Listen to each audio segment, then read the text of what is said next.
A very beautiful community. Wow, we're 30. We're 30. We might take a lot of each other's questions then, beautiful community. Let me know if you can see and hear me.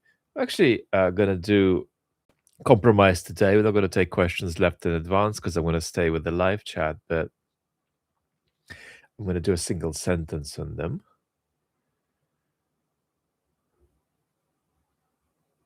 Yevhen, what would it be like to be an intelligent psychopath? I'm thinking about how many world leaders today might be.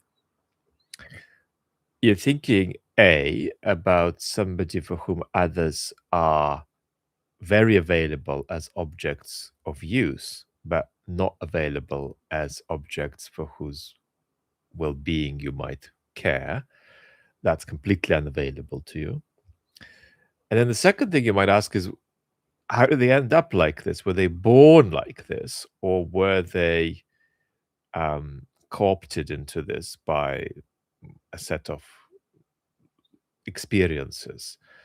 If it's the latter, you'd be more inclined to call them a sociopath. If it's the former, you'd be more inclined to call them a psychopath. And that is why I often talk about many things in our culture as being inducements to sociopathy. Is Russians is Russians kidnapping Ukrainian children a sign that Putin's worried about demographics? Not centrally, no. You've got to have empathy here without sympathy. The view of the people in the Putin regime, or at least the story they tell themselves at night, is that they're rescuing these children.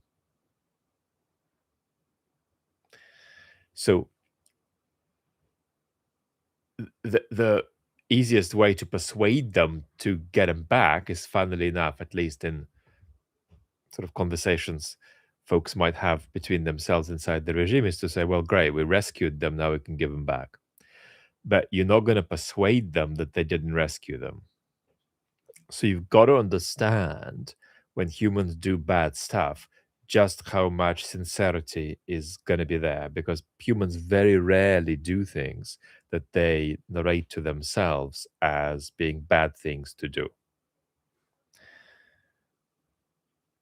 Back to psychopaths. Psychopaths can do that pretty well. They can say, ooh, I'm doing a bad thing and I'm happy about it.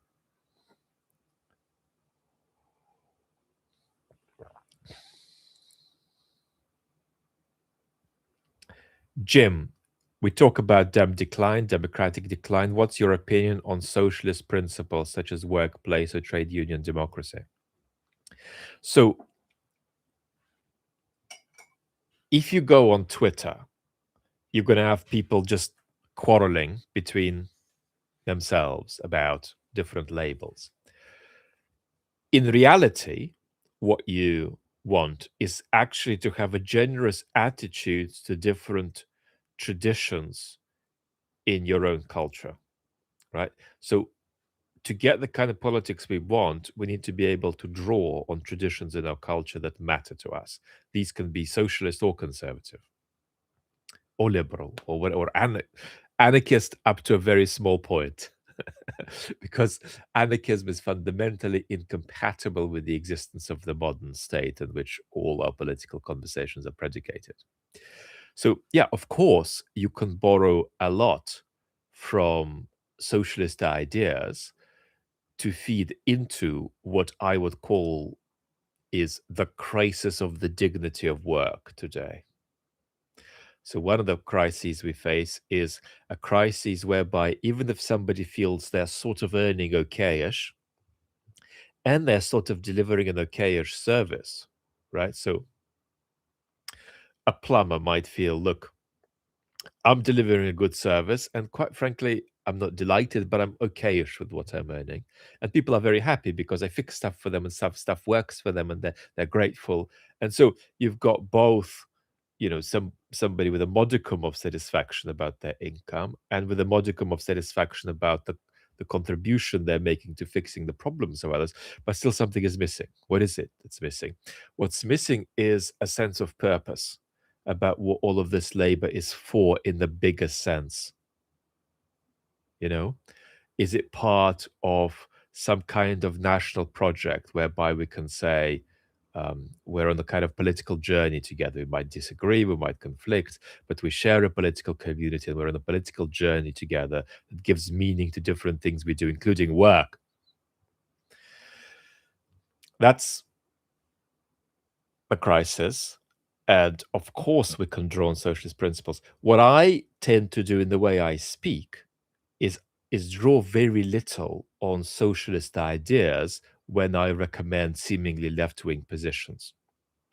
Part of that is to do with my own culture, my own historical background. I probably have more in common with political philosophy ancestors who come from realist, not realist in the John Mearsheimer sense, but realist as in accepting the reality of politics, that politics is a thing that we got to take very seriously.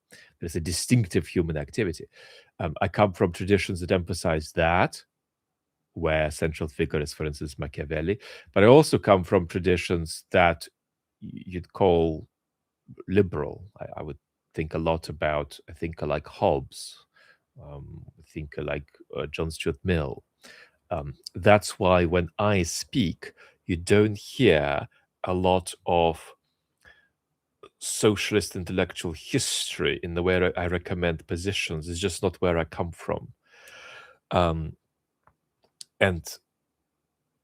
the only thing I'd add here is that you can actually be a socialist, the way I'm not, but you can actually be a socialist without any socialist intellectual tradition at all. Who could be an example of that?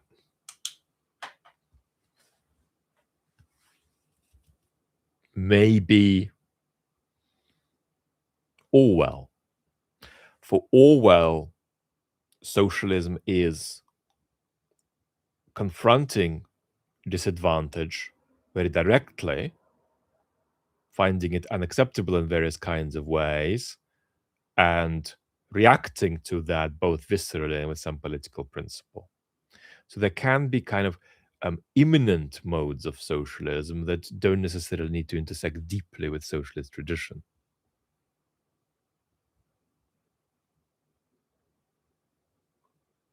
French. I don't believe the realists and the leftist view of Russia's imperialism. However, what about October 1993 and Yeltsin's coup and the Americans meddling in the 1996 election in Russia?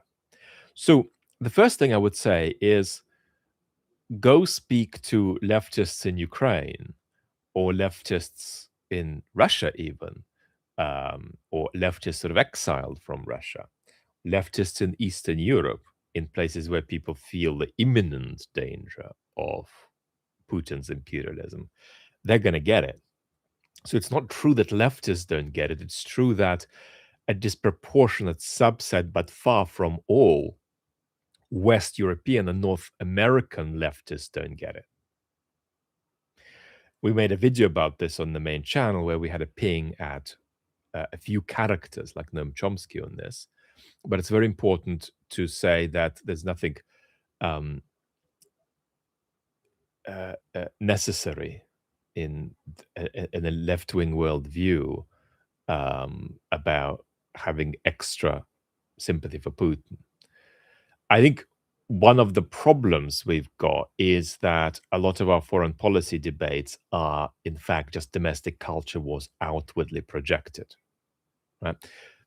The majority of debate about Russia-Ukraine on US social media, for example, is just an extrapolation, a projection of US culture war onto a topic.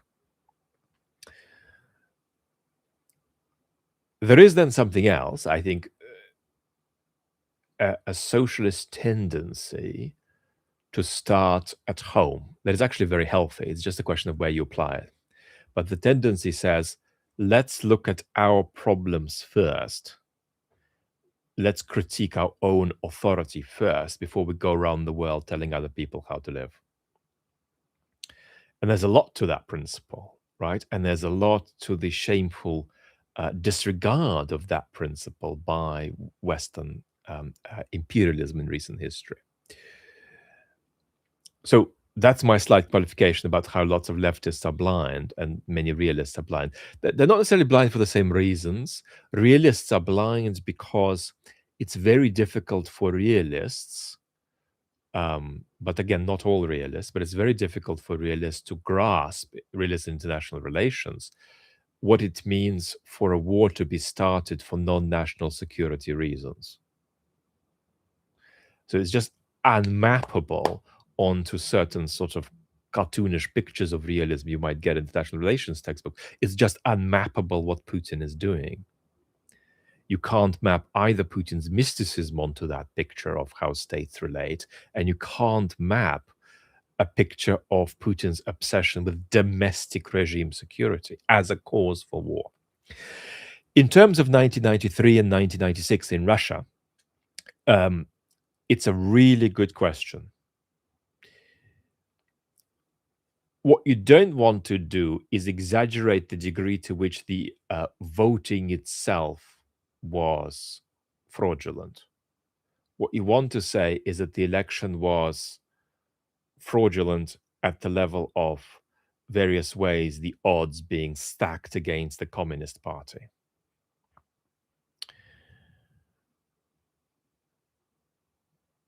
What kind of event was it in historical terms?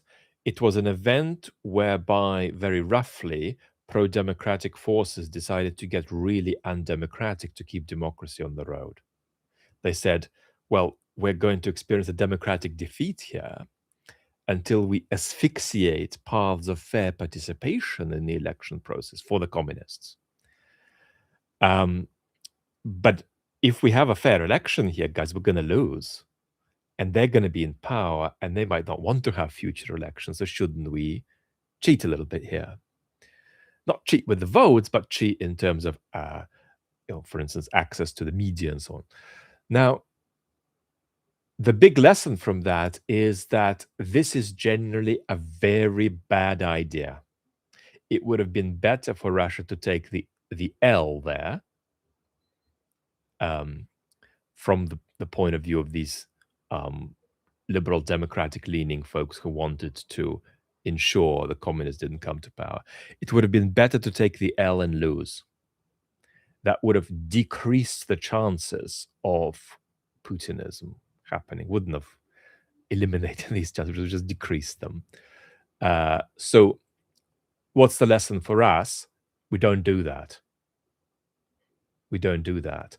When we've got a lot of citizens wanting to vote for something that feels very authoritarian and destructive to us, we have to reckon with that rather than either pretend it's not happening or try to somehow asphyxiate their capacity to turn the election the way they want. So looking back, a lot of people there felt they were acting with very good intent. It's very hard to argue that that was remotely conducive to the furtherance of Russian democracy, looking back.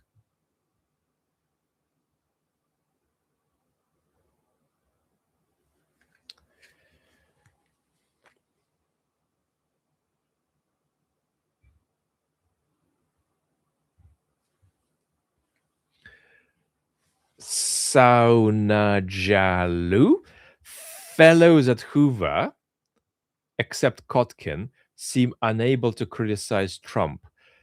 Neil Ferguson has become an enthusiastic supporter after having a spat on X with JD. Psychological explanation, question mark. Well, Neil's tendency is to rationalize Trump. And as you know from my extensive commentary, I think that's an elementary mistake. And it's such an elementary mistake that it's not just an intellectual error, it's an ethical failure. Because a lot of people listen to Neil, a lot of people read Neil, And it's just not good enough to keep going around and saying, well, if we only understood it properly, that would be the kind of shape we would understand Trump's project to have.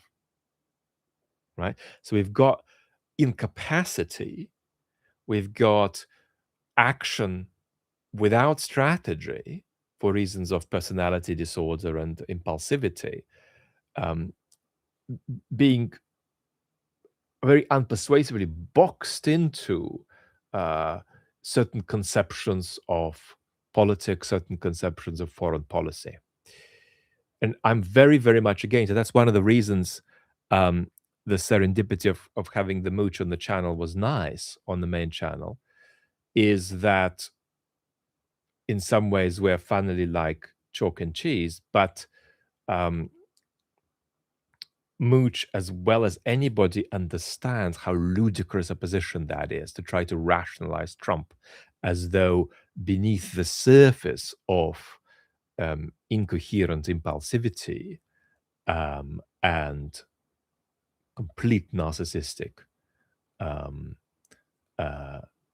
you know, self-imprisonment, there is some conception of action that we can write essays about. Steve Kotkin is brilliant, and I always warmly recommend everybody to listen to him. If there were a divergence between the sorts of things I say and the sorts of things Steve Kotkin says in his public commentary on current events, it'd probably be A, that he is not over-rationalizing Trump the way Ferguson does, but he simply doesn't rationalize or not rationalize him at all. Which means that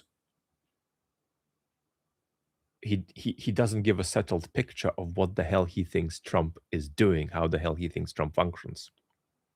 What he tends to do is say, well, up until this point, it's been an incoherent mess, but we hope that it'll get better. That could be a little bit problematic. So I don't think there's a sufficient reckoning with Trump's incapacity in what the brilliant Steve Kotkin says.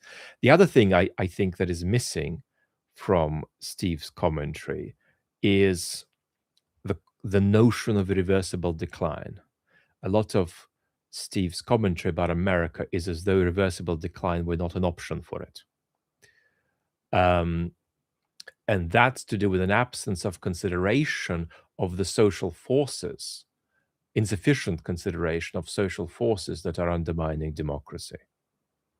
The sorts of things that I talk about a lot, the sorts of things that John Graham, Michael Ignatieff, Mark Liller talk about a lot. And these would be two differences of inflection. Steve Kotkin is deeply worried about the state of American democracy, and he is concerned about various social forces undermining it. He often talks about the internet as one example of that. But nevertheless, there's this difference of emphasis. I categorically say that Trump's got NPD, and there are certain things he just will never be able to do. So there's no point about talking about how he might do them tomorrow, number one. Number two, there is no point saying, well, we can turn this around 5 years from now. Come on, let's go. Unless you tie that to an account of how we can change the social forces that are driving democratic decline.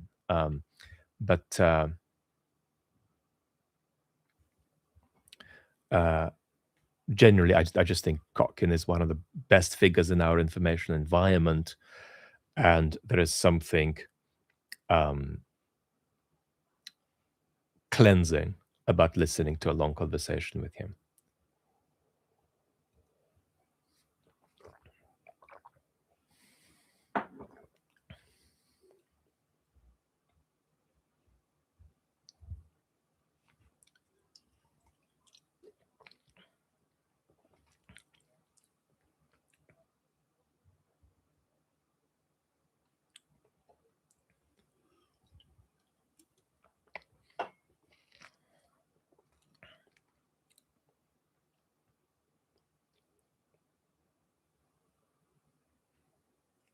Jamie, since Tony Giddens' Third Way failed, Bauman's liquid modernity feels like our true condition.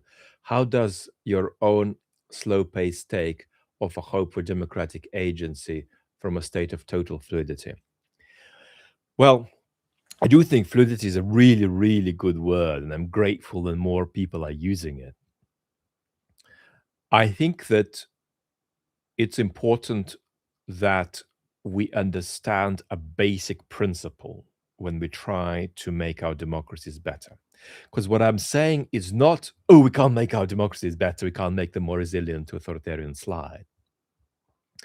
What I am saying is that there is no point in pronouncing principles, inviting people to recommit to them if they are contradicted by social forces out there, right? There is no point saying, let's all speak together as though we were part of the same epistemic community if the internet doesn't let us do that.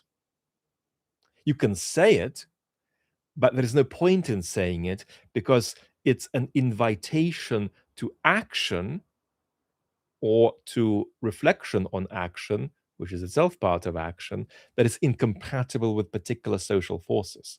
So the question has to be, what can we do about the internet such that we get closer to being the same epistemic community that can talk to itself? And the answer that there might be not much, a lot, or something medium, but you can't detach these two things. And that's why I am so incredibly mean.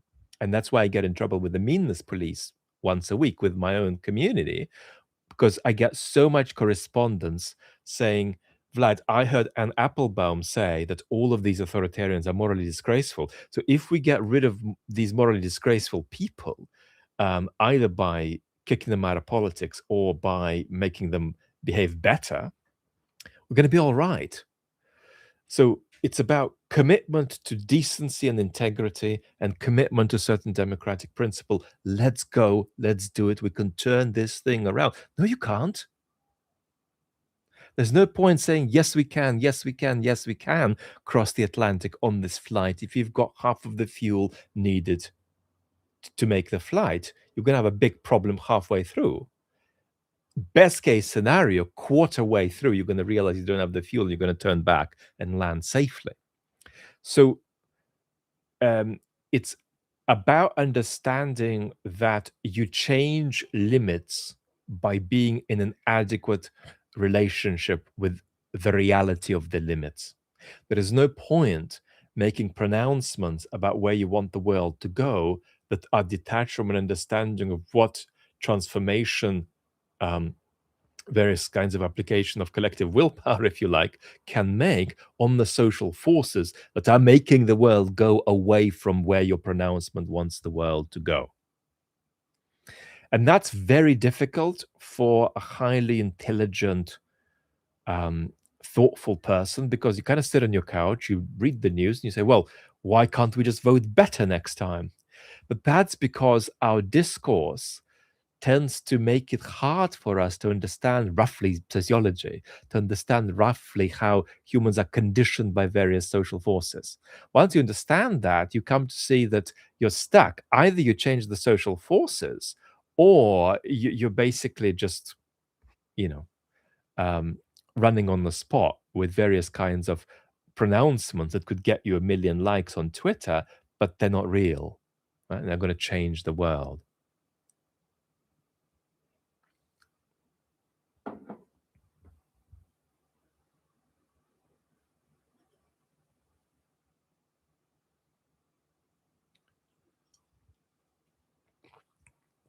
Chester, could doing things differently in the 80s through to the noughties with less neoliberalism have averted decline, democratic decline? I want to leave that in your hands because there are going to be two stories, right? There are going to be two stories. The first story says something like the kind of case Samuel Moyn has been making recently, although I probably disagree with him on some foreign policy questions. But the kind of case Samuel Moyn has been making recently is that the liberalism post-World War II just did not have enough liberatory credentials. They just sort of said, let's get kind of the market right, let's do A, B, C, and D, and E for the economy, and then we'll provide some basic public goods, bleh, and then people could just get on with it. And that was insufficient.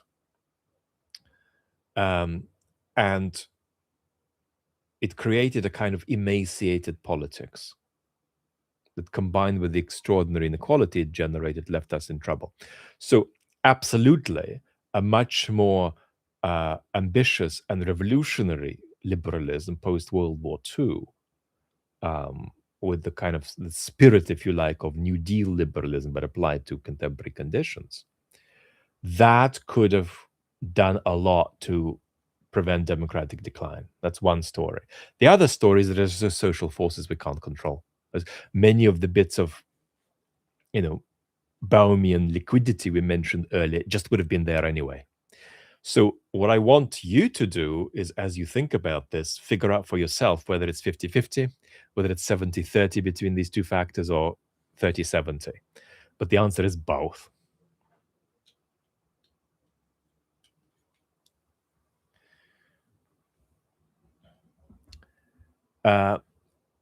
Georgie, hi Vlad.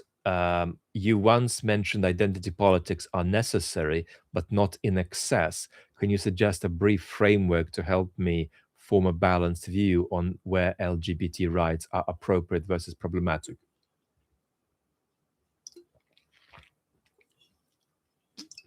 I'm going to do a video about this. The key distinction is that LGBT plus rights now need to be advocated for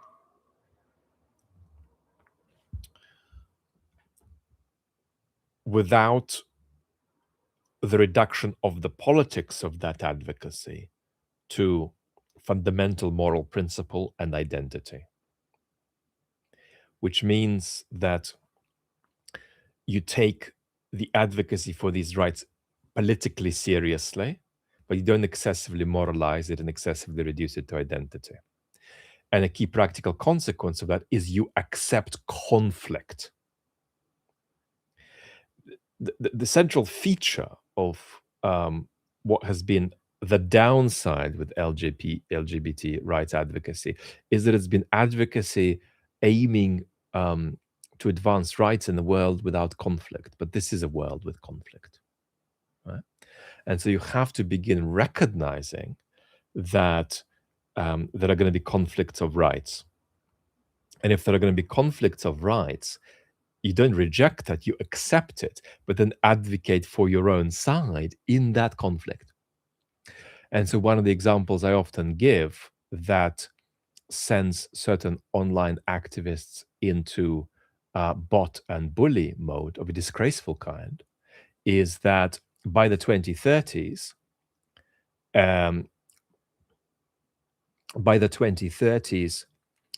trans activism will accept that trans rights conflict with biological women's rights, and will say, hey guys, what are we going to do about this conflict? Maybe here we can prioritize trans rights. Yeah, come on.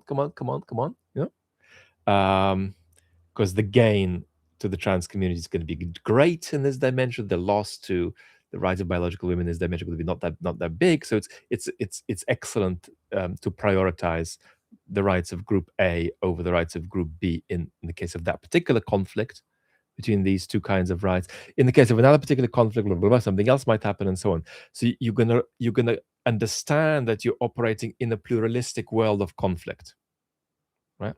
Because I'm gonna either re-up or redo a video I did about a climate essay I wrote with Rupert Reed, and what happened was that I had to protect this community from an external traffic attack,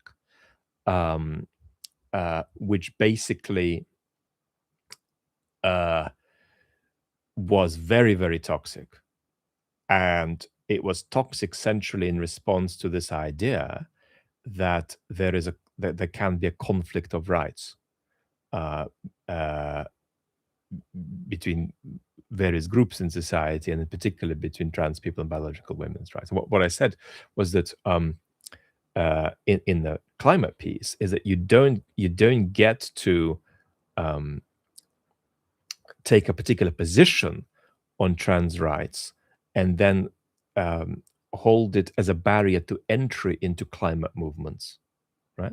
In other words, you don't tag one issue to another issue to another issue to another issue, because then what happens is that you're going to get 2% of the population on board. You're going to be the people who agree with all of the 17 positions, right? So that I was making that general claim about the climate movement, and its need to be open to people, except people who are complete climate deniers or fascists and so on. And then in the course of that, I also made the claim that you're going to have to understand conflicts of rights. And one of the problems with certain modes of trans activism and J.K. Rowling is that both deny the conflicts of rights on the trans issue. Both say, my party's rights just win. There shouldn't be a conversation here. And there's no politics in that. And what happens when a minority group takes that position? They lose, historically. So it's very, very dangerous, very, very dangerous, which is why one of my sort of mini passions over the coming years is to re-advocate for the rights of minorities, so that we galvanize new types of discourse for the rights of minorities, because the current discourse is going to end really badly for a lot of minority groups. And the trouble is that the answer to this still from certain online groups is, oh my God, that's disgraceful and that's transphobic. Well, let's see, right? Let's see what history says, because it's very clear what history will say. My way will get trans people a better outcome by a million miles, right? So, but I'll talk about that much more properly.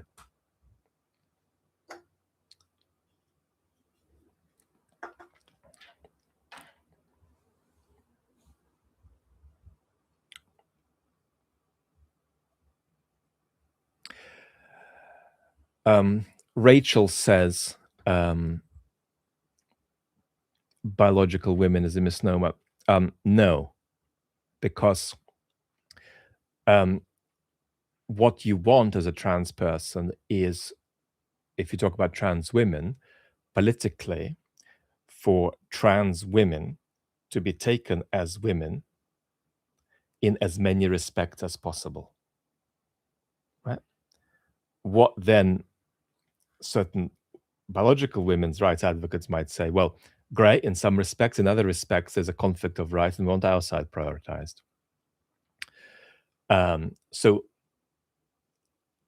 this question that people often get asked, trans women, is a political question that you need politics to answer, right? It's a question that you need to win into the kind of shape you want it to have via politics. You can't pre-politically answer that question, right? And understanding that is very, very central for the matter of defending trans people's rights in the 2030s. So that's my thought. It's very, very important.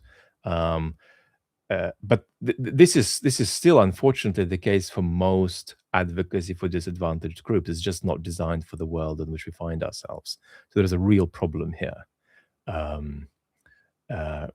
We need completely different discourse for social justice advocacy, because what happens if a particular discourse for structurally disadvantaged people fails, it's extremely damaging if what keeps happening is the persistence with that discourse. If another discourse clearly works better, you need to jump over very quickly because you don't want to lose politically.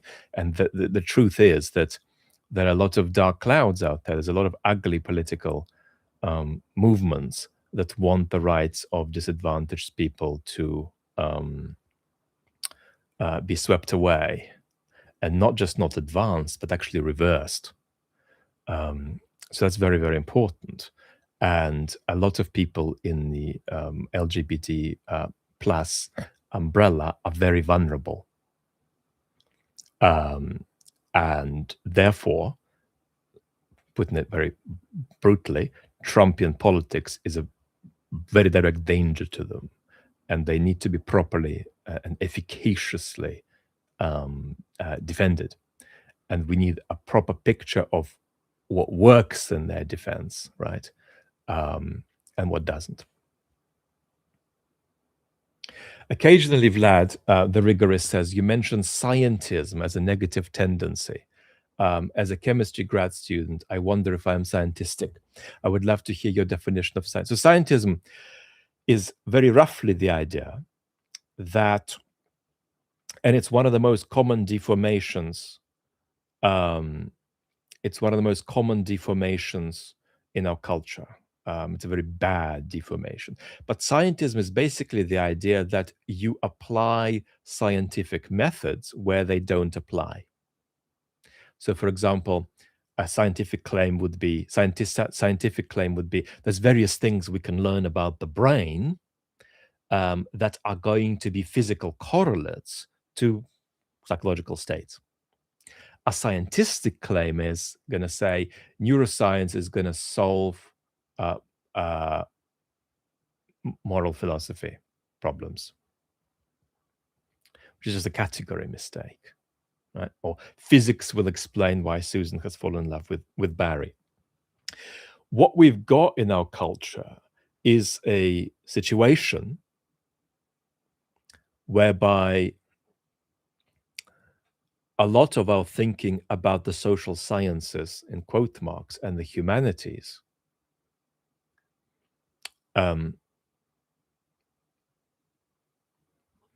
is modeled inappropriately on the natural sciences. Another very toxic feature of a scientific culture is when scientists pronounce on non-scientific matters in public as though this was their remit.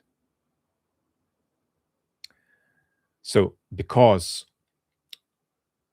Richard Dawkins knows a lot about evolutionary biology, therefore he can talk about morality. But he's not more qualified to talk about morality than a pianist. So very roughly, the scientific prejudice is the idea that explanations of the most general uptake are superior to more engaged, embodied, parochial, local, perspectival explanations. The answer is we want maximally generalist explanations when it comes to physics. We certainly don't want it when it comes to sociology or psychology or ethics, right? So that's what it means to live in a society where there's a very, very deep scientific prejudice. And scientism is a grave insult to science because it splurges the remit of scientific inquiry where it shouldn't go, thereby undermining trust in scientific inquiry where it should go. So if I do moral philosophy in a way that is transparently full of physics envy or chemistry envy, and I try to make my moral philosophy papers sound like they are laboratory experiments, I'm actually not just undermining philosophy, I'm undermining the sciences too by trying to deploy them to ends that they have no purpose in helping us make sense of. And therefore, I undermine science and its rightful place epistemically in our society. But intellectually, the basic mistake is that explanations of the most universal uptake are always superior to explanations of a more perspectival kind. And that in time, you're going to be able to reduce these more perspectival explanations to these explanations of the more general uptake. In other words, sociology, comparative politics, political theory is going to be subsumable, right? In the end, and it's going to become a part of God knows what, evolutionary biology, physics.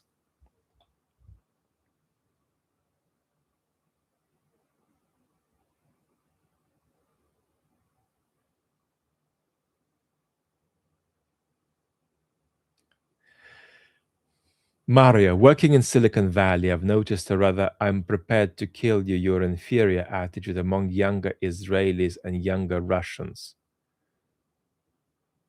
Older scientists are not like this. Explanation, please.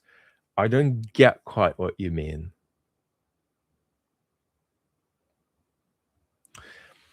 Maybe you're talking about this idea of human perfectibility as a species of scientism. That we need to use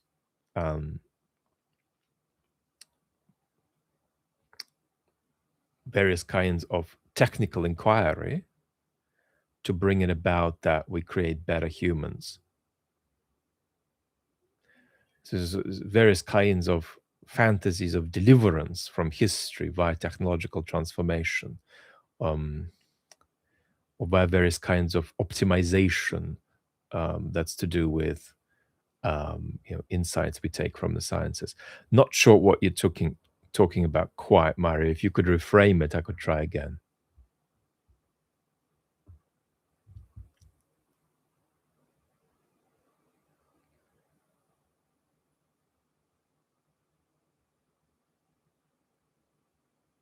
Alex is saying something Alex has said already a few times that I agree with. I'm sadly in a school and department that demands very scientific approaches to the study of politics. And I repeatedly say that this is a problem, but this often happens more in the US than in Europe, but it happens in Europe too. I told you that 23 years ago, when I was a postgrad at a UK university, while I was focusing on philosophy, I did quite a bit of comparative politics. And I recall a paper presented which ended with the line, revolutions don't happen in countries that are above a certain level of GDP, comma, except in Argentina, right? If you need the comma and you need the except in Argentina, then the kind of generalization you're trying to make before the comma is a scientific one that you can't make.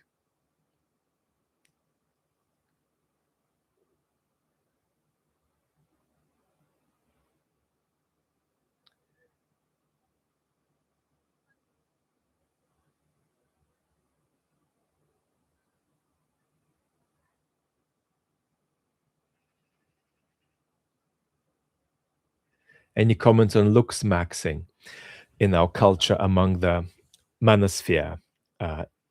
Junger is asking. So, very roughly speaking, part of Looksmaxxing is sort of algorithmic. It gets you a leg up in the algorithm market. And in two ways, you get a leg up by having done the Looksmaxxing, but you also get a leg up if you show the world how you're doing the Looksmaxxing and talk about the process itself, the behind the scenes of it. On the other hand, what it essentially is an expression of the inability of men to be masculine in a healthy way, and instead being masculine in a kind of evasive way that denies the central reality of human bisexuality, by which I don't mean that we're bisexual in the everyday sense, but by which I mean that women are feminine and masculine psychologically, with the feminine psychology leading the masculine psychology, and men are masculine and feminine. And fascinating question. How does this change with autistic and trans people? We go back to a previous conversation. I won't legislate on that. There's this fascinating situation there. There's a lot for us to learn. But very roughly, we've got a bunch of men who deny their feminine side, without which you can't really be very masculine. Men who deny their feminine side are boys who are not masculine, which is why we have, and this isn't true of Joe Rogan himself, but we have sort of a coterie of guests on the Joe Rogan program who are very entrepreneurial, monetarily successful, nicely muscly, but they're boys, not men. They're scared of everything in the world. And that's why if you locked a lot of these entrepreneurially successful, muscular boys who love the gym and look nice, maybe look excessively muscly for many tastes, if you lock them in with some kind of puny 5'6" skinny guy who was truly grounded and masculine, the skinny puny guy would be totally in charge of that room come 1 week of them being stuck in that room together. So there's a lot of babies with muscles and money. And Looksmaxxing is a way of being a baby, a man who is on the run from what it means to healthily express powerful masculinity. Thomas, is football coming home? And if it does, will you give us your favorite rendition of an England chant or song? I won't. This is the most confidently managed England team since the 60s. Ideally, I am in the camp that says that you shouldn't have foreign managers managing your national teams, because partly you should be competing at the level of not just the quality of your players, but the quality of your coaching. And so if England win the World Cup, it'll be partly a German achievement. What I would also say is, and this is something that the ex-Manchester United defensive midfielder Roy Keane always mocks. He hates it when people call players good lads. You know, well, they're good lads. Well, everybody is a good lad, so shut up with your good lads point. But the most famous England players are good lads in a special sense. If you look at somebody like Kane and Bellingham, that's because they have 4 qualities. Somebody like Bellingham is hardworking, curious, confident, and humble. So there's a lot of really good character in that England squad. I also would say that Thomas Tuchel made a very special decision to take 5 of England's top players at the level of talent and omit 3 of them: Trent, Phil Foden, Cole Palmer. So how will England do? And that's because he prioritized cohesion and prioritized making a dish with the best ingredients, even if it has to be a simpler dish. I'm not going to make a better dish with slightly wilted ingredients. And they're wilted in the sense that Cole Palmer and Phil Foden and Trent have had mixed seasons. The problem arises for England when you look at the fact that France and Spain have better players. And so they're going to run into a situation where 2, maybe 3 matches in a row, they're going to have to beat teams that are slightly better than them. Can they do it? Yes.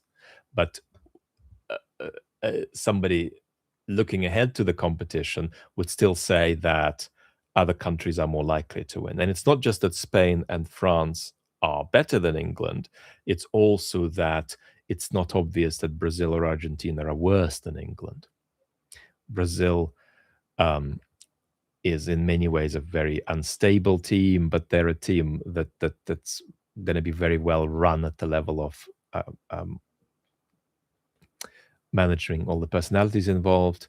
Argentina are a very, very well integrated team, very well rehearsed team that is also better than the sum of its parts, or the other way around.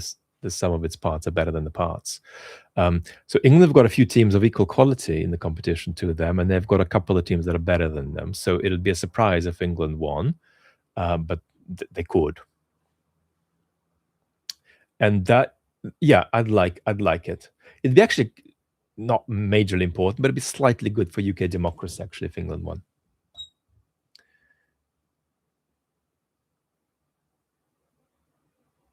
Hey Vlad, Dfix says, your video about physics' inability to answer the question of free will left me wanting. Is it fair to say that free will doesn't exist by virtue of biochemistry? So what I want to say partly is just the emotional point. Scientists, shut up about free will. You have no business discussing it at all, any more than I have business discussing the latest development in physics. It's completely unethical, completely unethical. And that includes, I'm afraid to say, neurobiological people of various kinds. What is fundamentally the free will debate about? It starts with a basic understanding that we accept the scientific worldview, that nothing in the world happens without, at least as a correlate to it, there being the redistribution of microphysical states, right? There's no kind of magical way to avoid the basic truths about physics.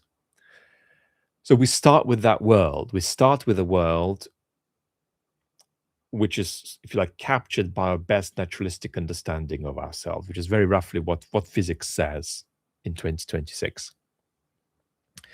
And then you have two more stops to go from there. One is what physics says compatible with concepts in the realm of the theory of action, concepts like deliberation or intentional action, right?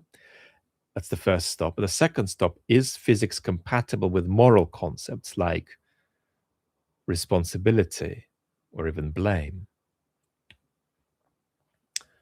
And my answer to that is that physics is compatible with all concepts in the theory of action, right? There's absolutely nothing that physics could ever say that could contradict the notion that I'm deliberating when I choose whether to buy an aubergine or a courgette. Then secondly, is it compatible with all ethical concepts? I do think that there is a type of radical voluntarism that could be incompatible with physics. But then I would say we'd reject it for other reasons, not because it's incompatible with physics. It's just not very good as an explanation of our ethical life. And so there's no ethical concepts that are the ethical concepts that we need that are contradicted by physics. And it is inconceivable for any concepts in the theory of action properly described to ever be incompatible with what the latest state of physics tells us about the world. That's my view on free will. If you disagree with me about free will, you have to show that my view about the first stop is different to what it should be, and my view about the second stop is different to what it should be. But the idea that there are literally thousands of people on information environment saying, yeah, physics is true, and this is free will, because I showed that the physics is... No, that physics is true is the starting point. Right? Should be the universally accepted starting point of a discussion of free will. That physics is true is not a move in the free will debate. It's a basic assumption on which the free will debate rests. And then over and above that assumption, there are two bits that you have to work out. Are all the ethical concepts we need compatible with physics? And are all the concepts about action, deliberation concepts in the theory of action compatible with physics? So you're entirely welcome to reject my views here, but you have to reject them by pointing out that you've got a different, better account of the relation of our best naturalistic understanding of ourselves and concepts in the theory of action, and a better account of our best naturalistic understanding of ourselves and ethical concepts.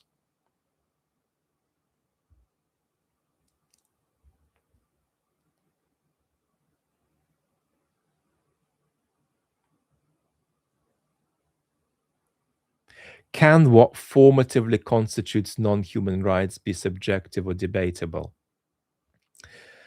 You're talking about animal rights, presumably? The problem with animal rights is that you can make an extremely strong case for our relation to animals being civilizationally disgraceful.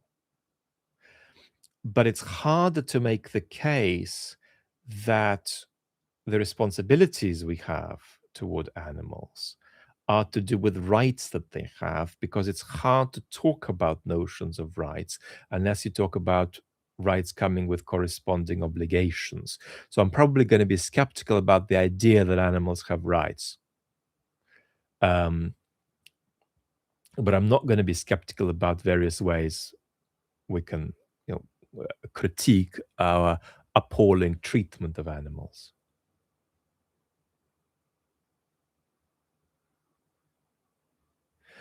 In such appalling times, how can you develop a healthy relationship with death and dying? Ollie Nordling is saying, our society hides death and it yet sits all around us at the same time in conflicts. Any thoughts about this? Yes.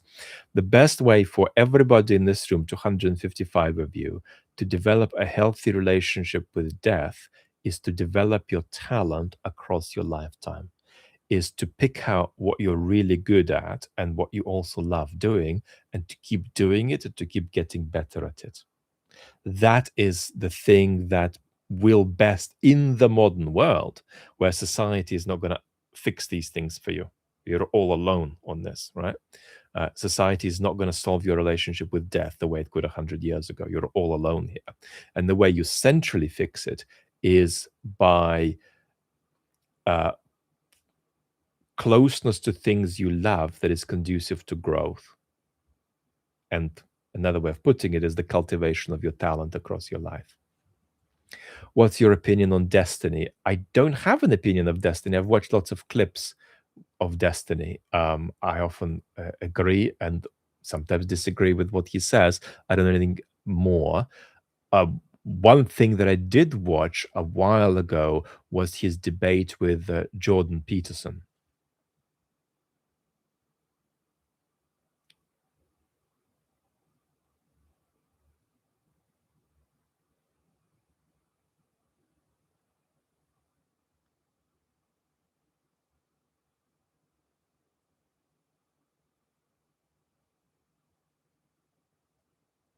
Okay.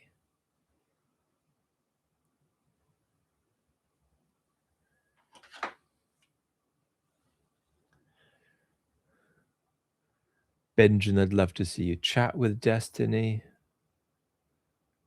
Imagination Love Destiny is a bad actor. I don't know anything about that.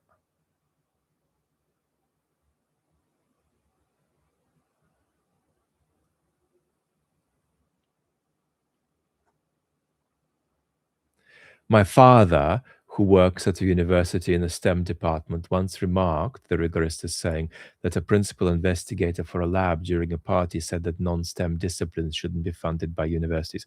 You've got the equivalent of that kind of scientism in the humanities and social sciences themselves. For example, some philosophers say no to Plato and Aristotle, say no to the history of philosophy.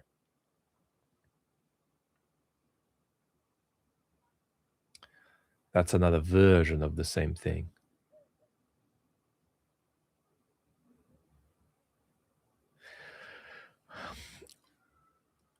Olisato 5230, Vlad, how do you see our relationship with AI developing over time?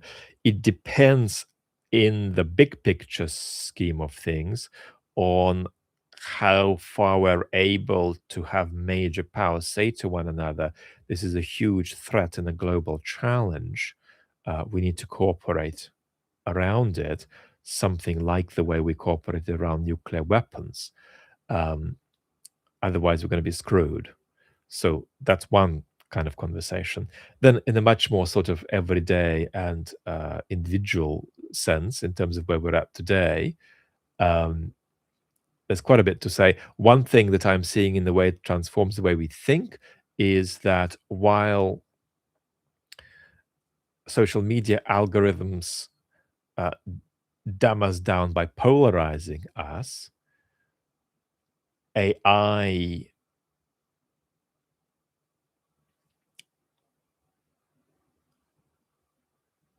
sort of middle of the roads us in an equally evasive way. What's worse, we're going to see over time.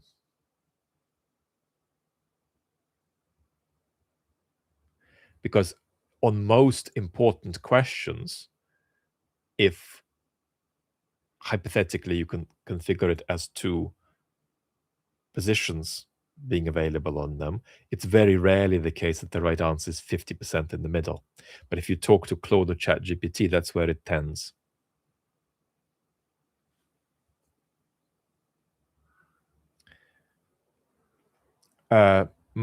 My thoughts on Mahler is that he is a very important composer who, in many ways, culminated a musical language, which it became much less easy to use convincingly after the First World War. So I'm somebody who is not universally, but tendentiously skeptical of tonal music after the First World War.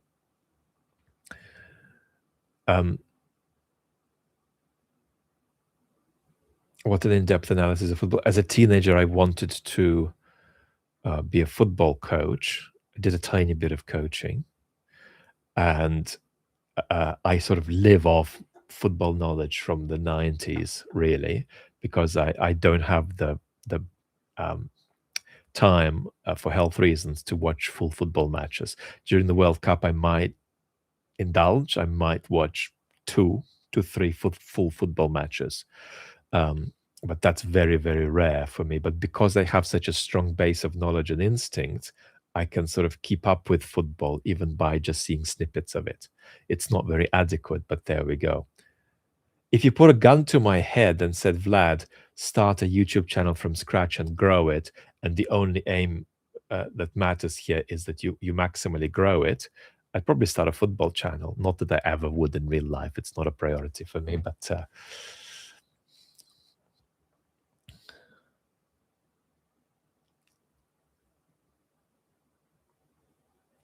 hey, Vlad, I noticed the guy is saying that the guy 5368756 is saying that I have a hard time liking and trusting Americans since all the shenanigans going on. I find it hard to see them living in the Netherlands. I don't trust them. Good health to you. Understand that all Americans are responsible for the politics of their country, but they're not all guilty for the politics of their country. It's hard to speak in terms of who opposes and who supports what, but it's not the case that the majority of Americans support Trump. So you have to understand that. You also have to understand that even Americans who do support Trump have different sides to them, right? That particular politics elicits, but another kind of politics could elicit a different side. So understand the trivial line, that the kitsch line that people contain multitudes within them, and don't treat citizens and voters as two-dimensional, right? There's a lot there. And also don't be so arrogant, right? The problems that the United States is dealing with are problems that we've got elsewhere too. We've got the same problems in Canada. We've got the same problems in the Netherlands. It's just that the United States political culture is a bit more toxic, but their institutions are relatively strong still. And,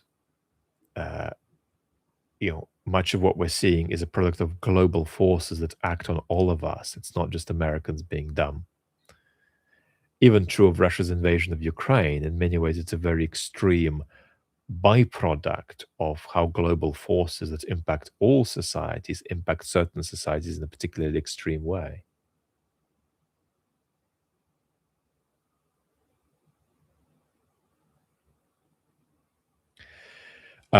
Chichi Lab, I support both Israel and Ukraine for strategic reasons, keeping the axis of evil in check. Should I be more concerned about the humanitarian issues in Gaza? The answer is yes and not yes. It's obviously yes, but it's not possible to get concerned just because somebody tells you to get concerned, right? I did a big 1.5 hour talk about this that was about a week or two ago. So I hope that can give you some materials for forming your own views, right? I mean, what happened in Gaza is a completely unjustified moral catastrophe, in my view. And can you look serious complaining about Putin attacking Ukrainian civilian infrastructure while thinking that Israel's actions are proportionate? Roughly, even for me, no, you can't. And I'm not somebody who feels that everybody should have an equally proportionate stance in all conflicts. That's not human, not fully human. But I do think that you need to kind of re-reckon with that and see where you land on a second reckoning.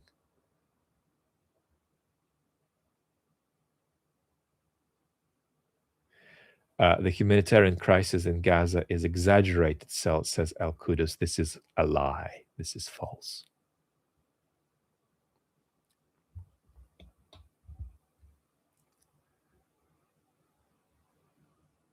Somebody saying Israeli people and Jewish diaspora are not the Israeli government. Good point. So we make distinctions between collective guilt that doesn't exist, the Thomas Mann video on the main channel, and collective responsibility that exists.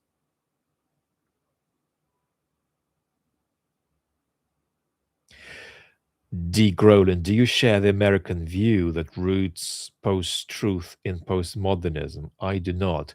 It misreads thinkers like Foucault and attributes a view to post-truth actors and communicators, which they don't share. So postmodernism is a cultural thread in the modern West. Foucault, a muscular and serious thinker, Jacques Derrida, a much less serious thinker who is more of a brilliant manipulator of ideas and entertainer, they are floating on that important cultural thread. They're not creating it. They are refracting it. They are transforming it, feeding it back into the culture. That's how thought and reflection interact, with the causal arrows going in all directions. So when we say that something is a postmodernist theme in politics, it's not the case that somebody literally read Foucault and then applied it in practice. So is there a lot of postmodernism in authoritarian politics? Yes.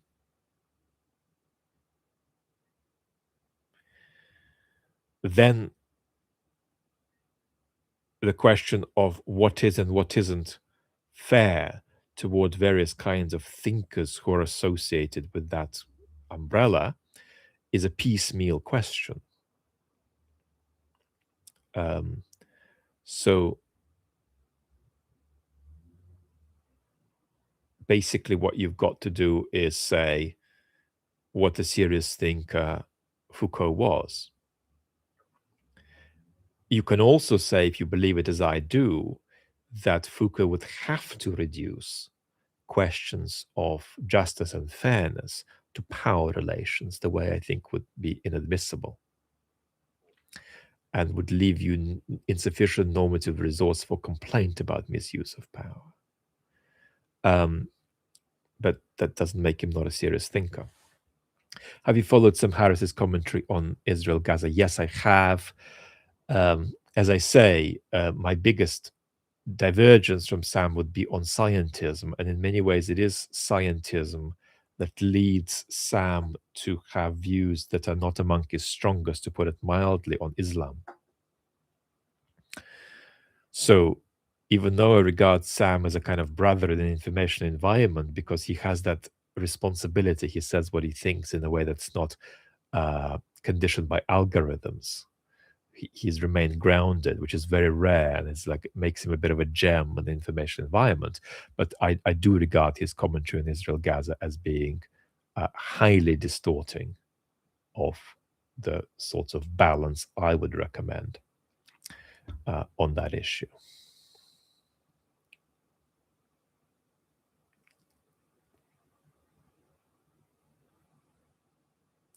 You often reject technocracy. Eco Hansen. What does it look like to fight technocracy while defending expertise and expert institutions? It means saying two things at the same time. It means saying you don't have a democracy unless you have a society tethered to the practiced virtue of truthfulness. And you don't have a society like that unless you have experts and institutions with experts and the higher education system that flourishes. On the other hand, you say you cannot make policy that generates outrage at the level of civic consent just because expert opinion suggests that that's the right policy to make. Because what you're going to be doing with that policy is generating a crisis of trust that is going to undermine the institutions that have made that policy, making that policy itself useless. So it means in practice, you can't say, we've thought about immigration, and this is what we're going to do because we've calculated how many people we need for economic growth, how many people we need for sustenance of our public health system, and so on. No, you have to say, what level of immigration are our citizens comfortable with? And if there is a level that is above that, then bringing in expertise to settle the question is not good enough. You either need to not do the policy that'll bring in more people, or you need to start persuading your citizens that bringing more people is a good idea.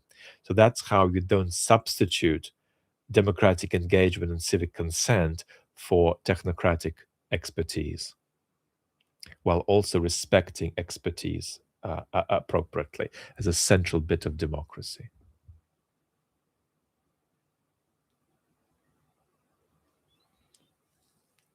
So I think what's interesting with Sam, I don't think his views about Islam, which I disagree with, I want to say disagree, I think they're misguided. I don't think Sam views are a product so much of prejudice about Islam as much as they are about prejudice about religion and an inability to understand what it means to grasp a culture that does not have certain secular principles in it, like the division between the religious and the non-religious sphere.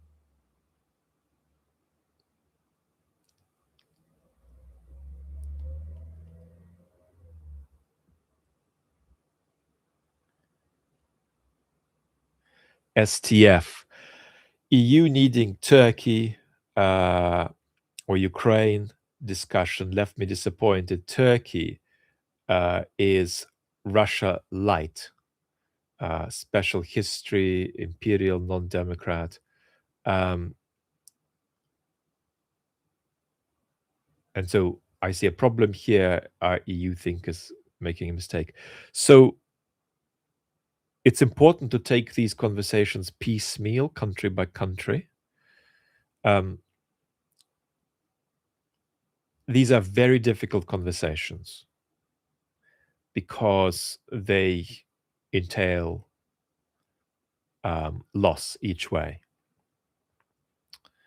On Ukraine, I'm a fan of accelerating more than we seem to be able to do Ukraine's EU path. On the other hand, there are plenty of ways of accelerating it that are so bogus that they're not ever going to help Ukraine itself or the European Union. There is also, of course, a very serious question of further backlash and further acceleration of democratic decline in the European Union if membership is extended to states that the citizens of major EU states do not want in the European Union. These are very difficult balances to strike. Sometimes you have security reasons pushing you in one direction, you have sustenance of democracy reasons putting you in another direction. What I think above all you want is more clarity of vision, more courage, and more leadership, and less passive, evasive policy where we're in the corner and we'd better not do this because this will rock the boat too much.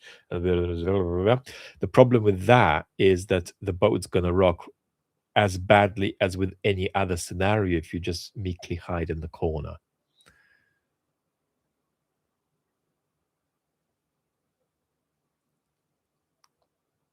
Love from the burning Middle East. Of Fekashet.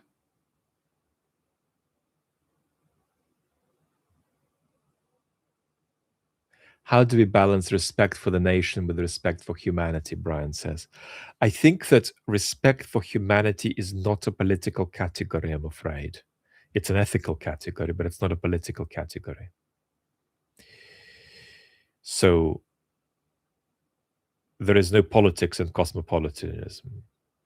Now, do I personally feel like, to me, a child in Gaza is the equivalent of a child in France? Yeah, I do. I do. But it's hard to translate that into politics because we essentially think of our communities as being about the modern state. So short of us getting to a global government, there's very limited purchase in the moral value of humanity when it comes to actual politics. There's not much politics in that idea because there are just not institutions to back that idea up.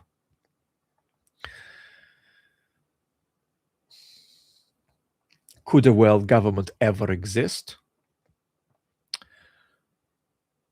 The answer is basically no. If it's yes, it's so theoretically removed that it's hard for that yes to be in any way interesting.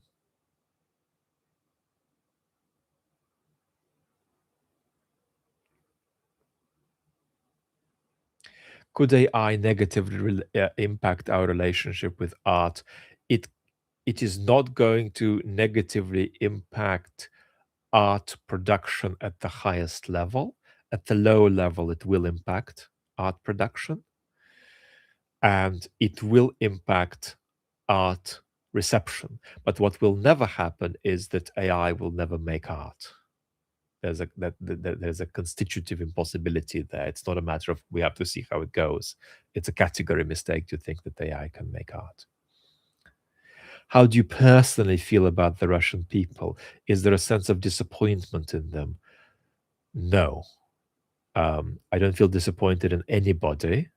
You might have realized that's my sensibility. Is there hope? Yes, of course there is. Would you like to go to Russia?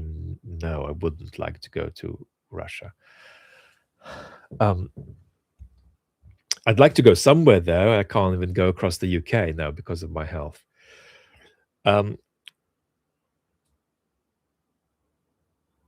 So Isaiah Berlin, who left Latvia and Russia aged about 12,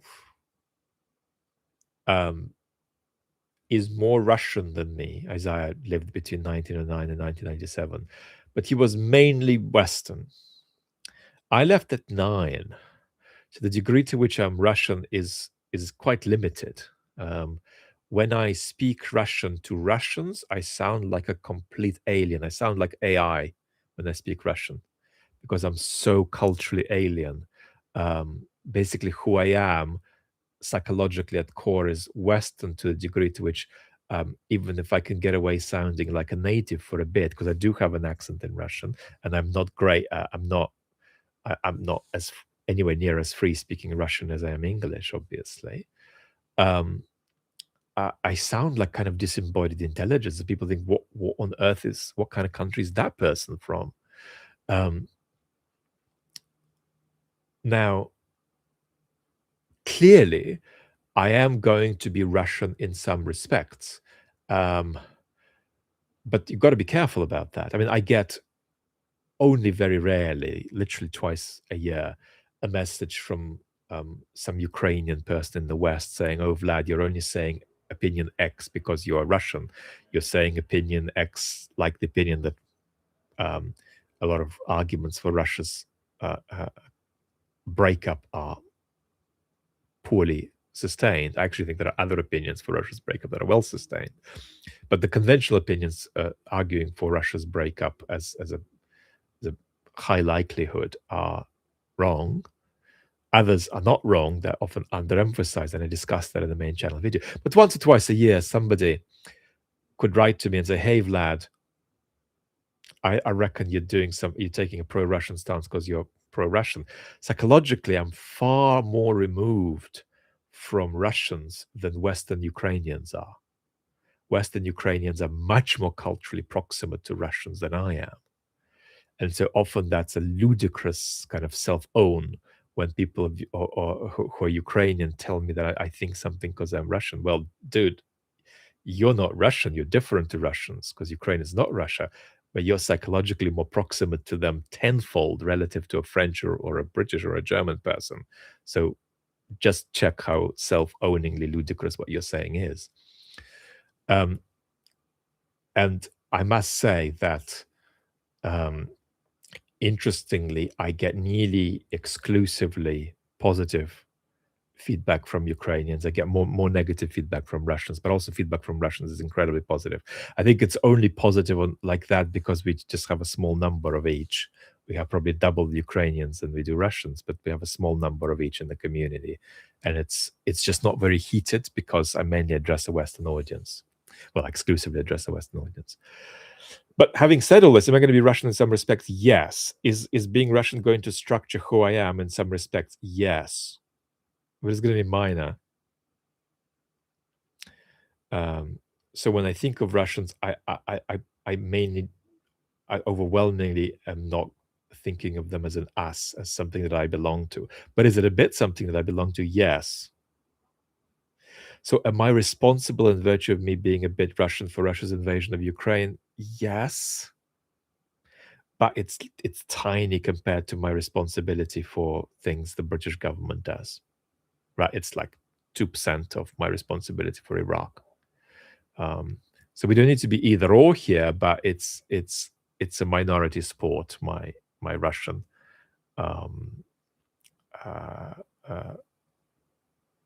the ways the Russianness colors my personality.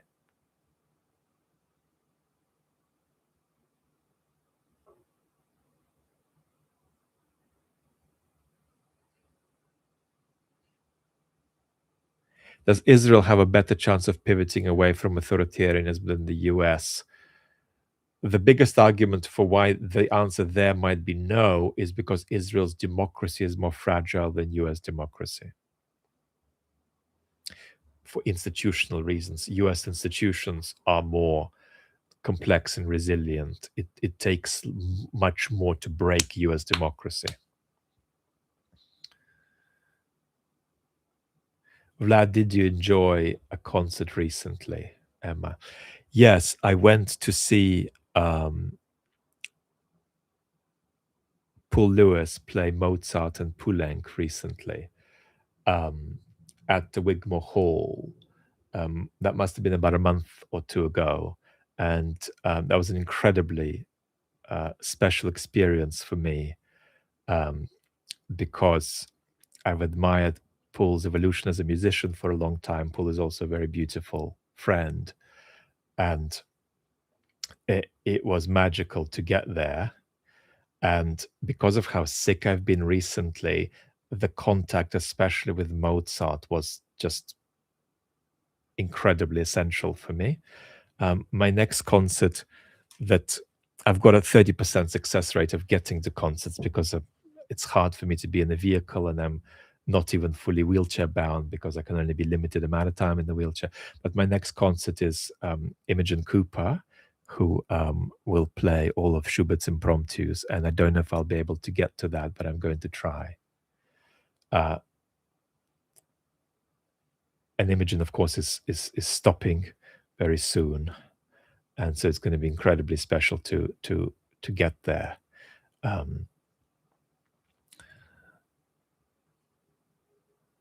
Are you watching the World Cup? For health reasons, I'll probably watch 2 full matches max, but I'll follow it along. Figo or Ronaldo? Figo is a great player, but of course Cristiano Ronaldo is a far greater player than Figo. Maguire is asking.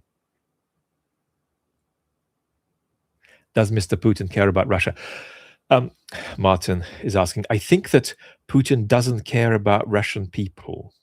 He cares about Russia as a kind of idea, and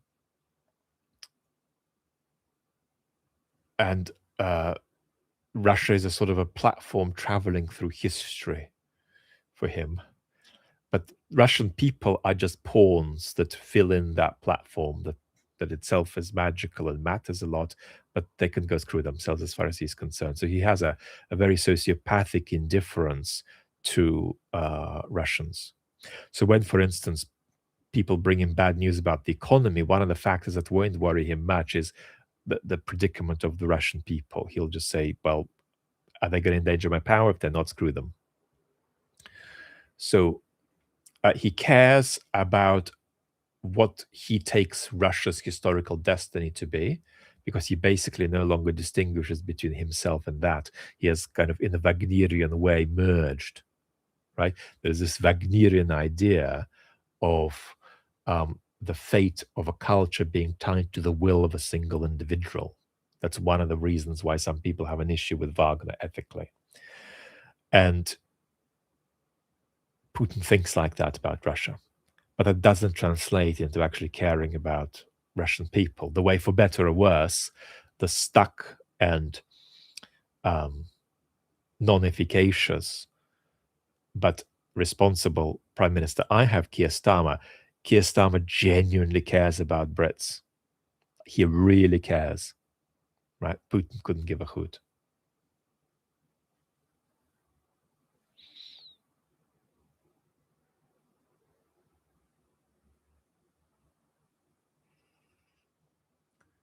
Defixes. What is your average level of well-being, 1 to 10? Where would it be without me? Well, I can spend, since my microvascular damage post-COVID, I've lost the ability to stand completely in the last year. I haven't stood for a second in the last year and a half, which is completely life-altering. I'm still in shock.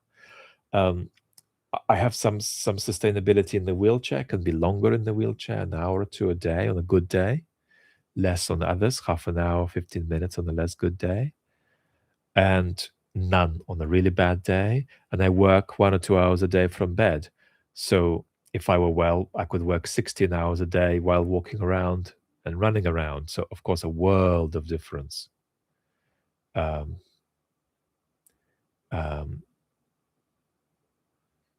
Yeah, a world of difference. You would see it hugely in YouTube output. I'd do a main channel video every 3 days. Is there anything redeeming about Nietzsche's writings and women? No, there doesn't need to be anything redeeming. He just wasn't good at some things. That's one of them.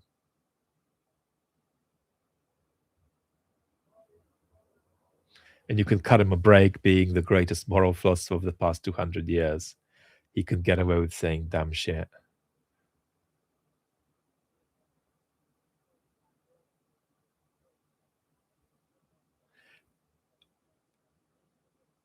Imagination Love is asking, Vlad, I don't know if you want to touch on this, but could you address the difference between anti-Zionism and anti-Semitism? So in theory, I think I did address that in the anti-Semitism talk, or at least in the anti-Semitism Substack I did in the last couple of weeks. So any criticism of Israel, even a fair criticism, could be anti-Semitic depending on what's behind it. But in theory, is it possible to argue that Israel doesn't have a right to exist? Even though I think it does. But is it possible to argue that Israel doesn't have a right to exist without being anti-Semitic? Of course it is. Easily. And so if you take Zionism to be, in the minimal sense at least, the idea that the Jews need a state of their own and that is the state which they need, can you reject that without being anti-Semitic? Yes, you can. Right? Might not be a good idea to reject that, but it's not necessarily anti-Semitic.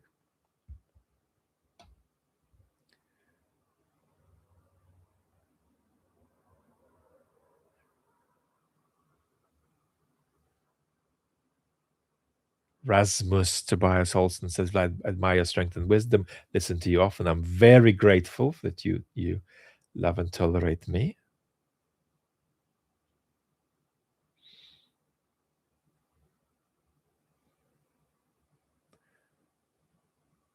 Synesthesis, I am 1% of your Ukrainian subscribers. Hello from Ukraine.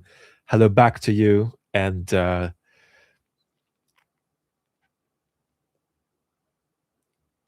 we're just so sorry about what's happening. Aren't we, beautiful community? I mean, Ukraine just absolutely doesn't deserve this calamity that has befallen it from the Kremlin. Where do I start if I want to learn philosophy? Start with Bryan Magee's Conversations with Philosophers on YouTube.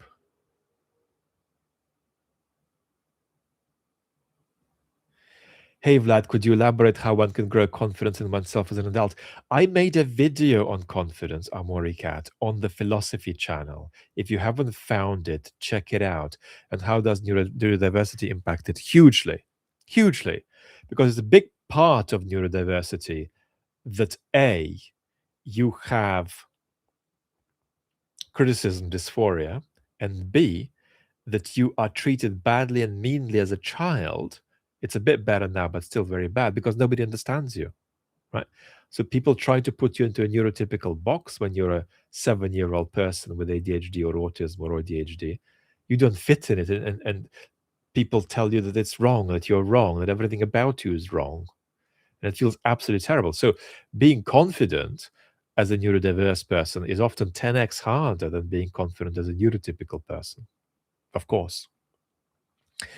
The way to be confident as a neurodiverse person is to not fight against your neurodiversity, obviously, is not try to mold it in directions in which it will not go. And that means embracing your strengths and your weaknesses. Confidence is a very important part of cultivating your talent across time. Cultivating your talent across time is a very important part of authenticity.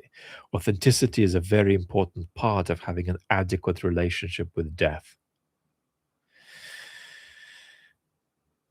So treat the question of your confidence sacredly and understand that it is actually something you can do quite a lot about.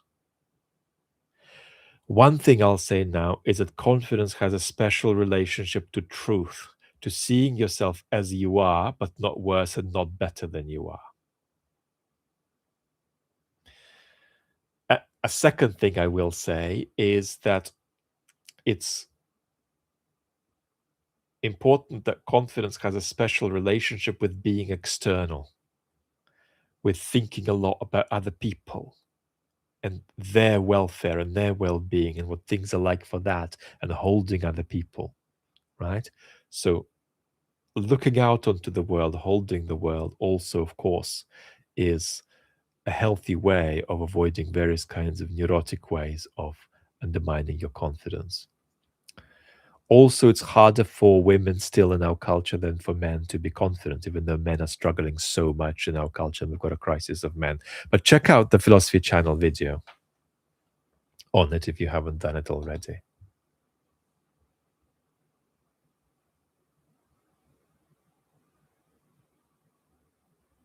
Green Bristol.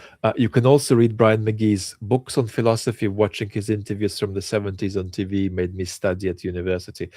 Yeah, I'm going to do a chat on Bryan Magee on the Philosophy Channel at some point, on Bryan's relationship with philosophy, on what he got out of it, on what he wanted to get out of it but didn't get out of it, and on his incredible, highly intense, and almost childlike fascination with big questions. Bryan's relationship with really, really big questions, as somebody who's had the privilege of having many conversations with Bryan, was quite magical. It's like, how can you not be interested in this? Oh my God, this is amazing. And then what Bryan would do is take step by step by step by step, little steps, only when he felt solid ground beneath himself, toward understanding these bigger questions. So, doesn't mean that I agree with a lot of Bryan's views on everything necessarily, but it means that Bryan always had solid ground underneath his feet because he always took his own steps. He never took some kind of pot that, I don't know, his friend Bernard Williams would have put together and just incorporated into his own philosophical journey. It was very much DIY, one-man show, the way Bryan operated. And there was never a step he took that wasn't really his own step. So it was really like a 14-year-old just trying to make sense of all of these incredibly exciting big questions. I'll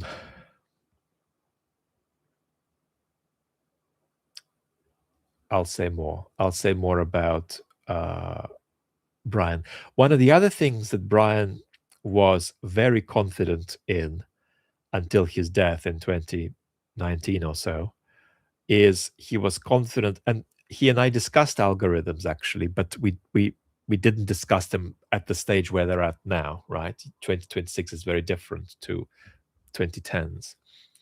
But he remained until the end extremely confident in the fact that you can give not just long form content a la Joe Rogan, but that you can give long form high quality content in the modern information environment and get away with it successfully. I wish I had all of the confidence he had in that. I don't quite. But I can tell you that he had that confidence. He basically felt that if you do something really, really well, really passionately, people will come in numbers. I don't know what he would have said about the YouTube algorithm in 2026. But his confidence in high brow, elitist, long form content certainly was beautiful and inspiring. And one of the things that's very different in my relationship with public intellectual communication from Bryan's relationship with it is that for Bryan, you had one hat. In other words, Bryan thought that if you're a professional philosopher, you don't need a second hat to speak to the culture. If you do, it might mean you're not able to put things simply and clearly enough, which means you don't understand them well enough. I tend to be much more of a two-hat person. And I think both are completely legitimate approaches. And Bryan practiced on a high level that first approach where you just do one hat, and it worked extremely well for him. And that's partly why I think some of the videos that you can still watch on YouTube are so attractive. More on Bryan later. Adam Ragusi is in the house. Adam, thank you so much for your contribution and support and for your presence on this platform, which makes it better.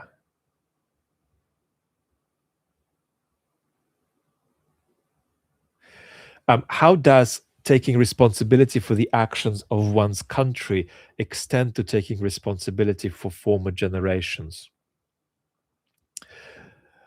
So I am responsible for the UK's role in the war in Iraq. I'm responsible for the UK's, just to legislate an issue we raised, the UK's relationship with Israel and how that connects with the moral catastrophe of what happened in Gaza. How am I responsible for my country dropping chemical weapons on Iraq 100 years ago? How am I responsible for the unlovely and brutal and cruel and murderous dimensions of the British Empire?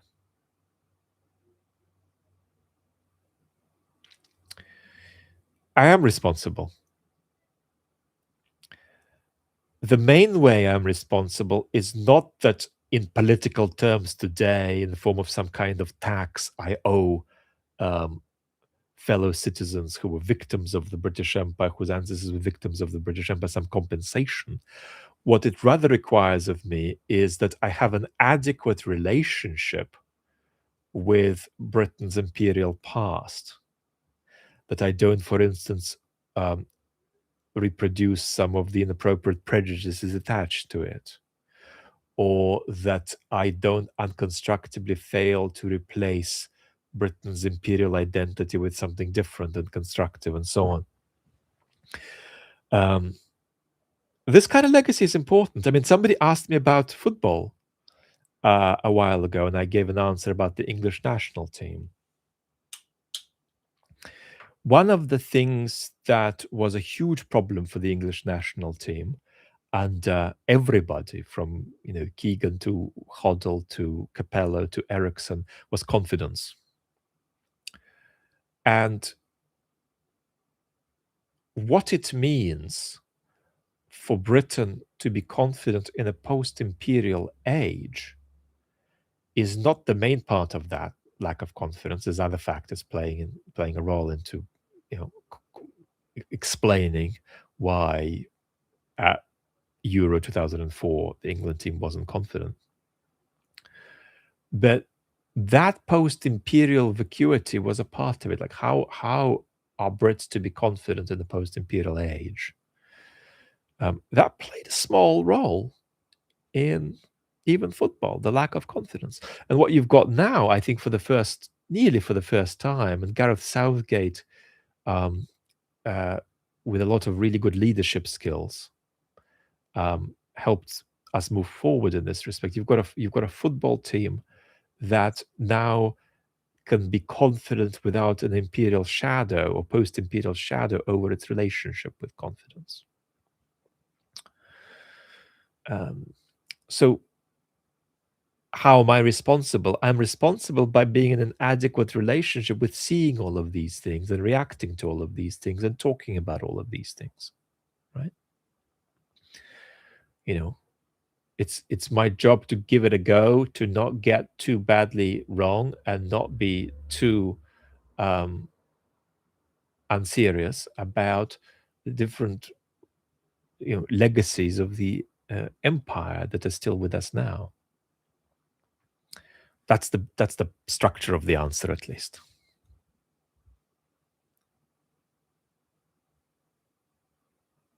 Can you elaborate on what non-woke advocacy would look like? I already did that earlier in the video. Very roughly, it's advocacy that doesn't center the moral, doesn't center identity, but centers the political and accepts that what you're trying to do is win political conflicts while admitting the reality of political conflicts rather than denying it.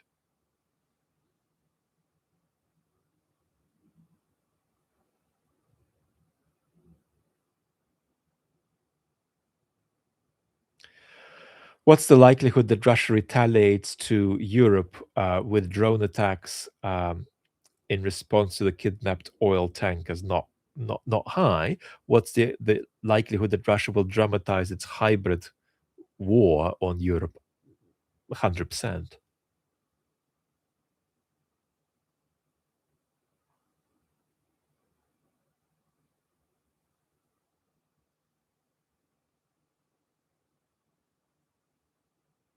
Can you recommend uh, something by Tolstoy? Because I've liked Dostoevsky and Pushkin, but I've struggled with Tolstoy. Maybe you can recommend a short story. I will do that. And I'm going to recommend The Strange Death of Ivan Ilyich from 1886.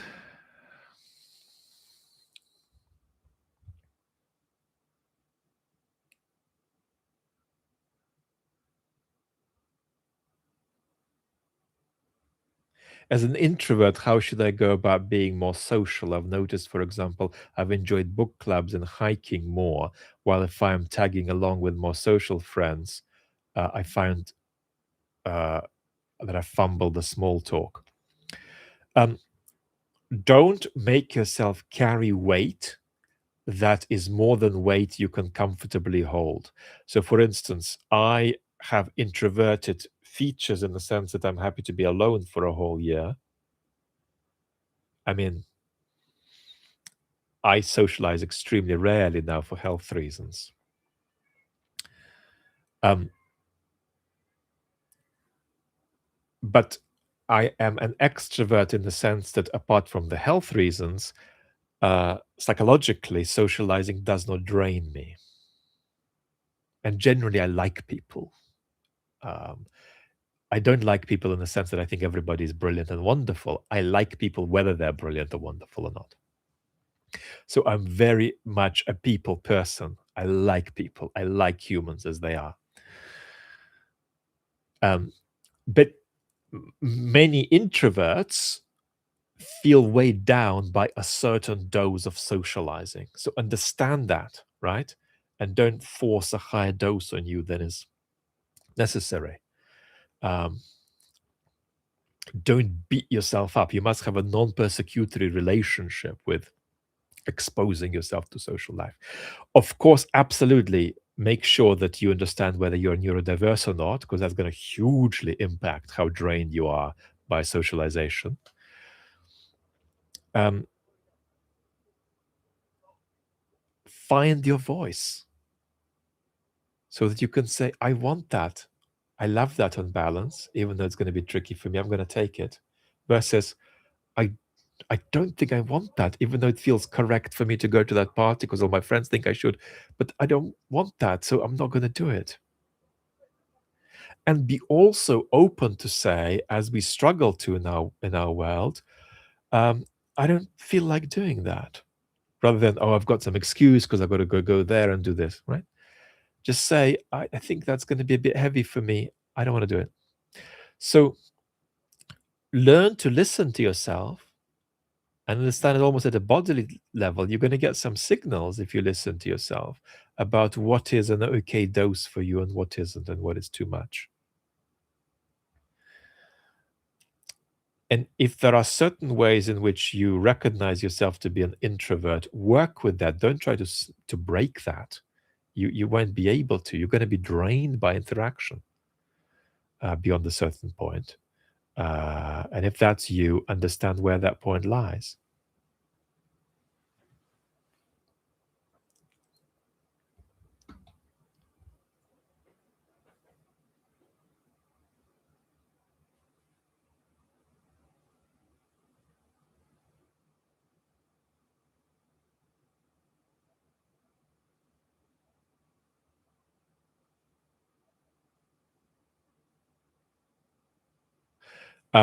One of the Alexes, Alexandra. Oh, Alexandra is asking, hey Vlad, thank you for your work. You helped me get my mind in a more sane place. Can you help me understand why I feel pain and anxiety almost every time I read anything of real value or go to university? I can't. I can't, because the explanation is going to be to do with things I can't see just from the comment. The distinction that may be of use here, right, is to do with conflating and not conflating personal issues you need to work on versus bits of the world that are genuinely difficult, or bits of existence that are genuinely difficult and are impacting you.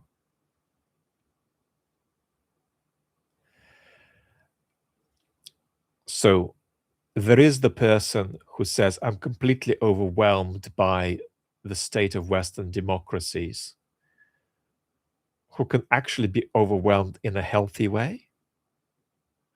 And there is then the person who says, I'm completely overwhelmed by the state of Western democracies. And in fact, they've just got personal issues they need to work on in therapy. And there's where the answer lies. It's both. Most utter overwhelm about Western democracy is going to be the first. It's going to be personal issues that need to be worked on. But most isn't far from all. So figure that out about where you are on that. Because one thing is that you could have a relationship with your mother that you need to process. Another thing is that you have such a deep relationship with Nietzsche that you feel completely discombobulated when you read him. Well, there's a difference there. You're probably young, unless you're an older student. So give yourself time. Understand that it's okay for things to be a mess when you're 21. It's okay to feel scared and alienated and lost when you're 21. And a lot of what you need to do is actually just get through and have some happy moments and grow and explore. So it can be difficult to give yourself time to process something when it's a bit scary and overwhelming and uncontrollable. But often that is what it takes. So understand that there may not be a solution that is available to you today, but it could be available in 7 years.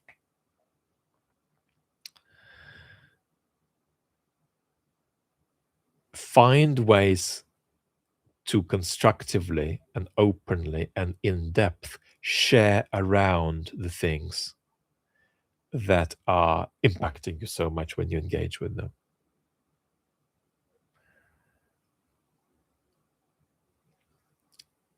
So can you get some sort of deeply intellectual or deeply psychological friendships that aren't just sort of circuitously self-indulgent, but where you two together sort of look out onto the world and react to it.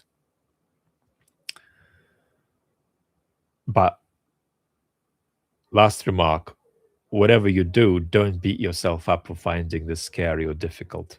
It's something you have to take time with and explore.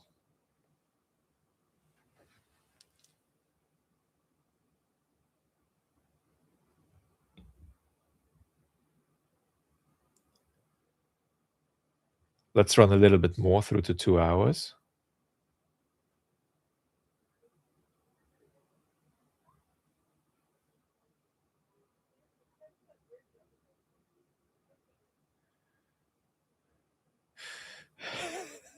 We don't need friends like that. We've got you. Parasocial relationships are absolutely fascinating. And of course, there are healthy ways of having them, and there are unhealthy ways of having them. But they're also a site of incredible inadvertent humor, because of the way most humans tend to think they own the person with whom they have a parasocial relationship, such that when finally that person says something that they don't like, they're really surprised. Like I didn't get into that. I didn't buy that. Why is that person saying something I don't like? So it's a very funny relationship of ownership that we have. Um,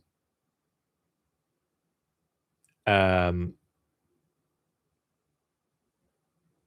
even when there's nothing you do that somebody doesn't like, it might still be that they just, you know, they relate with a kind of a benign proprietorial attitude that is comical. Because of course, if I watch Adam Ragusea on YouTube, I don't own Adam. I don't own which kind of frying pan Adam chooses to use or recommends us to use. I don't own that at all. But the way this relationship works, it's sort of like tempting to say, "Oh, yeah, I'm just writing in. I'm a bit disappointed. I'm a bit disappointed that Adam uses made in when I prefer all clad frying pans, and so yeah, I just don't get why Adam is not using the exact frying pan that I like." So this really happens quite a bit, and it's funny, and I get a lot of correspondence like that. Which basically has this sort of benign proprietorial attitude. Vlad, thank you so much. It's so great. You said something 6 months ago that is not quite something I would have said. So I just want to ask you about that. And I wonder why you said it. And of course, the answer is going to be particular to that question, but it's also going to be, it's also that you are not me and I'm not you. And you are you, and I am me. And that's cool. That's okay. I don't need to be you. You don't need to be me. But the parasocial dynamic breaks that, breaks that up for us.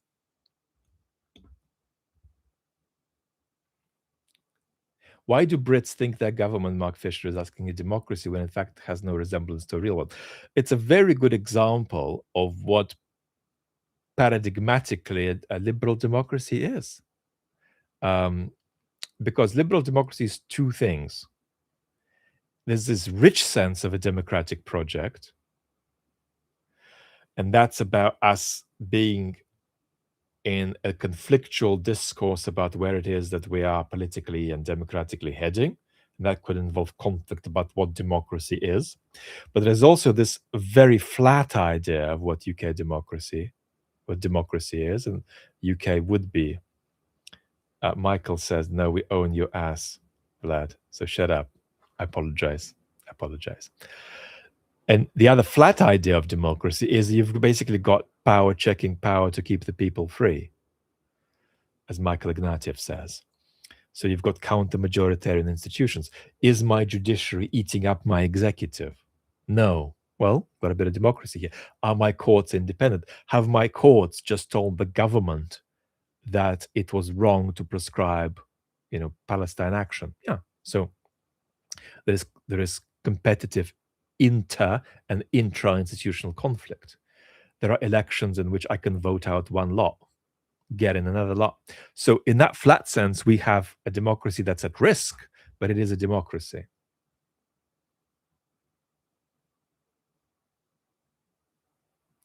Adam Ragusia says, I got a lot less of that stuff as I purged the instructional tone from my work.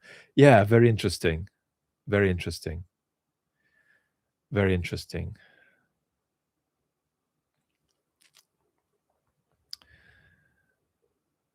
And I can see that.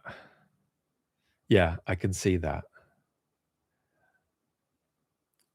And there is a word here in these waters that I quite like, that got used by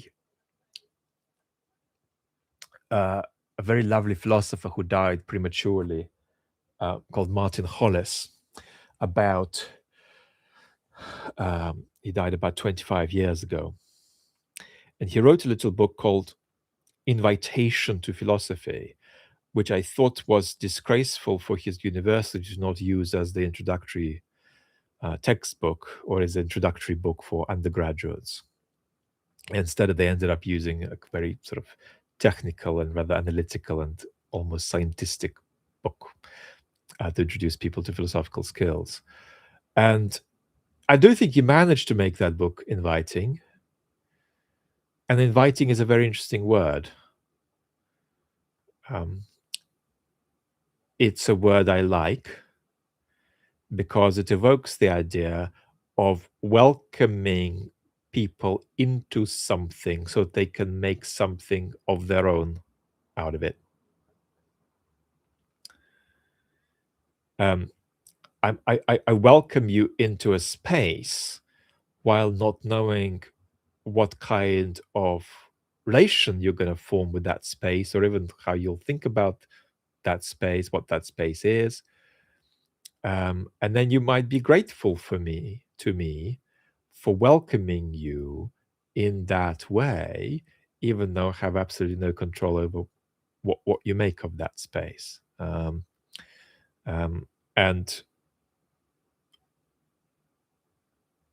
obviously in on a much smaller scale of reach than you, Adam, I've had a very lovely journey with this idea that I just do not control my audience.